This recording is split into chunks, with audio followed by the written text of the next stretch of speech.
Sebelum nonton, jangan lupa subscribe ya guys. Wabihi nasta'inu ala umurid dunya waddin. Ashhadu an la ilaha illallah wa ashhadu anna Muhammadan abduhu wa rasuluh. Allahumma salli ala Sayyidina Muhammad wa ala alihi wa sahbihi ajma'in. Amma ba'd. Kaum muslimin muslimat yang saya muliakan, salah satu keutamaan bulan suci Ramadan ini karena diturunkannya Al-Quran. Alhamdulillah, Allah menurunkan kitab suci yang menjadi pedoman buat kita. Karena Allah telah menurunkan kitab ini, maka sikap kita bermacam-macam. Ada yang sikapnya seperti Abu Bakar Siddiq, langsung percaya dan tidak banyak tanya. Ada yang mikir-mikir dulu, bahkan sempat melawan. Lalu dia beriman dan setelah itu dia gunakan segala hidupnya untuk membela dan mengamalkan Al-Quran. Umar bin Khattab. Ada juga yang awalnya beriman, lalu dia berkhianat dan kembali membelakangi Al-Quran. Inilah yang diwakilkan oleh pribadi Abdullah bin Ubay. Bahkan ada yang lebih celaka, tidak percaya sama sekali. Bukan cuma tidak percaya, tapi menentang isi Al-Quran. Bahkan melawan orang-orang yang beriman kepada Al-Quran. Dialah Abu Lahab dan Abu Jahal.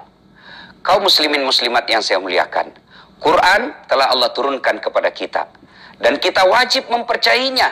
Kita wajib menjadikannya imam dalam hidup kita. Karena kita telah berikrar rukun iman. Satu di antaranya percaya kepada kitab-kitab suci. Dan satu di antara kitab suci itu adalah Al-Quranul Karim. Sekarang bagaimana sikap kita dengan turunnya Al-Quran? Bukan sekedar memperingati nuzulul Qurannya. Sekedar ritual memperingati nuzulul Qurannya itu. Tanpa ilmu pun kita bisa lakukan. Tapi yang jauh lebih penting adalah mengambil iktibar, pelajaran, dan menjadikan Al-Quran sebagai pedoman dalam hidup kita. Baik dalam beribadah, baik dalam ketaatan menjalankan perintah Allah, kesabaran dalam menjalankan perintah Allah. Dan yang lebih penting adalah kita jadikan sebagai pedoman dalam kehidupan kita sehari-hari.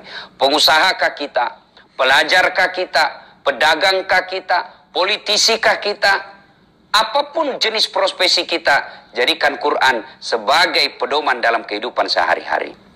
Muslimin muslimat yang saya muliakan, saya ingin menyampaikan beberapa pesan. Yang pertama, mari kita lihat.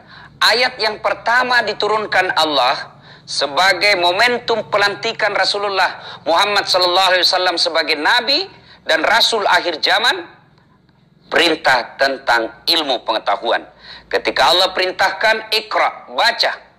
Ini berarti bahwa umat Islam zaman sekarang ini, kekinian sekarang, zaman kekinian ini tidak boleh menjadi umat yang bodoh. Kenapa? Bila Anda menjadi umat yang bodoh, maka Anda akan menjadi sasaran empuk bagi mereka yang tidak senang dengan agama Islam.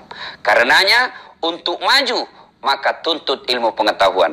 Allah perintahkan kita ayat pertama, bukan perintah solat, bukan perintah puasa, bukan perintah haji, tapi ikra, baca. Ini berarti bahwa untuk mendalami Islam harus dengan ilmu pengetahuan. Wajar ketika Allah mengabadikan sebuah ayat, satu ayat tentang keutamaan ilmu pengetahuan ini. Penghargaan Allah kepada orang-orang yang beriman dan berilmu pengetahuan. Ketika Allah berfirman, Bismillahirrahmanirrahim, Yarfa'illahu alladhina amanu minkum walladhina utul ilma darajat. Secara garis besar Allah sampaikan kepada kita, Allah mengangkat beberapa derajat di antara kalian, orang yang beriman dan berilmu pengetahuan. Dari ayat ini, dua komponen yang tidak bisa dipisahkan. Apa itu? Iman, ilmu. Ilmu tanpa iman akan melahirkan ilmuwan yang korup. Ilmu tanpa iman akan melahirkan pengusaha yang menghancurkan negaranya. Ilmu tanpa iman akan melahirkan ilmuwan-ilmuwan yang justru menjauhkan dirinya dari Allah Subhanahu wa Ta'ala. Maka hadir dan menyaksikan acara ini bagian daripada upaya dan ikhtiar kita untuk memperdalam ilmu. Nah, bagi orang ilmuwan, satu pintu masuknya setan. Bagi mereka yang punya banyak ilmu, melahap sekian banyak kitab, satu pintu setan yang bisa masuk di dalamnya. Apa itu? Sombong. Adakah ilmuwan yang sombong? Banyak. Dari hemat saya sendiri, banyak sekali saya melihat ilmuwan-ilmuwan yang sombong. Mana di antara mereka tidak mau menerima nasihat orang yang berbeda pendapat dengannya. Seolah-olah hanya dialah yang benar. Ini ciri dan karakter orang-orang yang sombong. Ilmuwan sangat potensial menjadi sombong ketika dia menganggap remeh orang yang berbeda pendapat dengannya, bahkan menolak kebenaran orang yang sampaikan kebenaran itu karena dia tidak selera kepada orang yang menyampaikan kebenaran. Abu Jahal, Abu Lahab, Fir'aun diponis haram masuk surga dan abadi dalam neraka bukan karena dia bodoh, tapi karena dia cerdas. Dan akhirnya puncak kecerdasannya, dia mengaku dirinya tidak ada yang mengalahkan. Maka pada saat itu dia miliki sifat sombong, dan sombong inilah yang menyeretnya dia kelak akan masuk ke dalam neraka. Pemirsa yang saya hormati, mari fokus tuntut ilmu pengetahuan. Jadikan Ramadan kali ini untuk meningkatkan semangat kita menuntut ilmu pengetahuan. Ali bin Abi Thalib pernah ditanya suatu ketika, "Ya Ali, jika engkau disodorkan antara harta dengan ilmu." Nih, kalau kita nih yang menyaksikan acara ini, kalau disuruh pilih antara handphone harga 25 juta dengan kitab Tanbihul Ghafilin, peringatan bagi mereka yang lupa, pasti jawabannya, "Saya pilih handphone." Nah, Ali bin Abi Thalib ditanya, "Ali, apabila kau disodorkan antara harta dengan ilmu, kau pilih mana?" Ali bin Abi Thalib dengan tegas menjawab, "Saya pilih ilmu." Kenapa pilih ilmu ya Ali? Ada 3 kelebihan ilmu dibanding harta. Yang pertama, harta setengah mati kamu jaga, sementara ilmu dia yang jaga kamu. Orang yang punya ilmu pengetahuan, maka dengan ilmunya itulah akan menjaganya. Contoh, coba kita lihat ulama-ulama kita, dikawal kalau dia keluar rumah, pergi taklim dilindungi, dikawal, ya. Itu kenapa? Karena punya ilmu pengetahuan. Sementara kalau kita punya duit, kita yang jaga duit itu. Duit 5 juta, kita kasih masuk di bele-bele. Sudah itu digembok, lalu dimasukin lemari, digembok lagi, sudah 2 gemboknya. Keluar kamar digembok lagi, 3 gemboknya. Keluar rumah gembok lagi, 4 gemboknya. Keluar pagar gembok lagi, 5 gemboknya. Begitu sampai di kantor, hilang kuncinya. Setengah mati kita jaga duit. Nah, pemirsa yang saya hormati, yang kedua, Ali bin Abi Thalib ditanya kelebihan ilmu dibanding harta.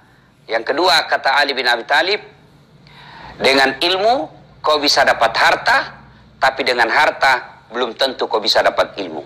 Mana contohnya? Berapa banyak orang pergi merantau tanpa membawa apa-apa, tapi yang dia bawa adalah skill, yang dia bawa adalah keterampilan yang dia miliki, maka dia bisa hidup dengan ilmunya.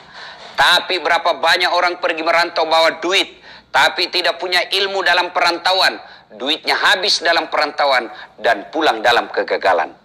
Dengan ilmu kau bisa dapat harta, tapi dengan harta tidak ada jaminan untuk mendapat ilmu. Yang ketiga, keutamaan ilmu. Harta kau belanjakan berkurang, sementara ilmu kau belanjakan bertambah.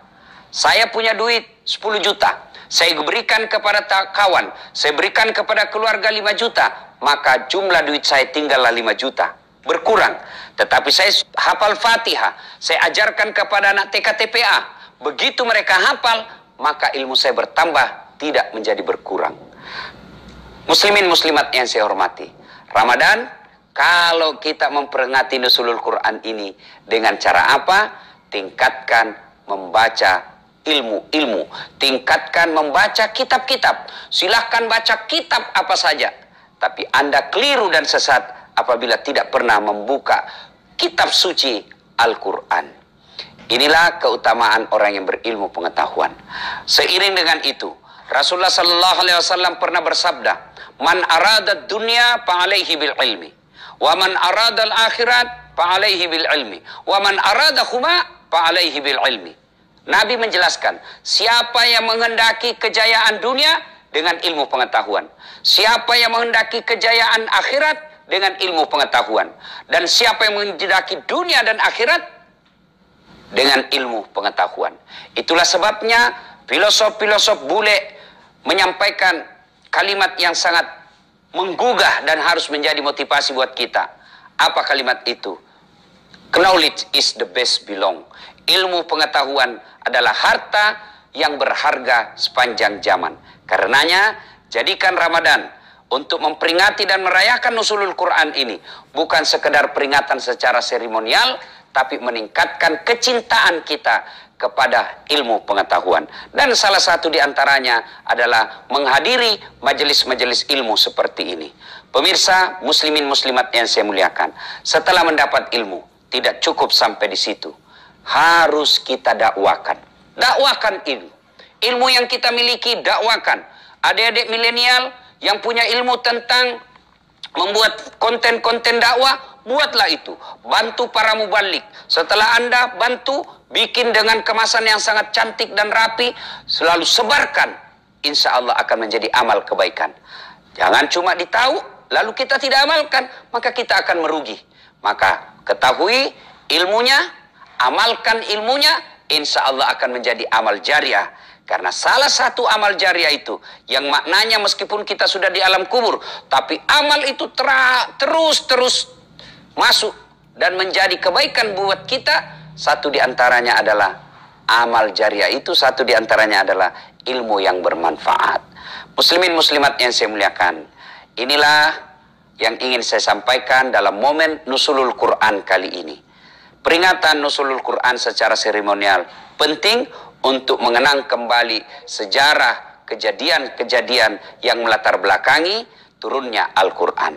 Tapi yang jauh lebih penting adalah kita menjadikan Al-Quran sebagai pedoman hidup kita. Kita jadikan Al-Quran sebagai garis besar haluan hidup bagi kita.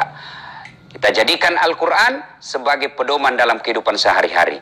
Tapi masalah besar, tidak mungkin Al-Quran kita bisa jadikan pedoman apabila kita tidak pernah membacanya.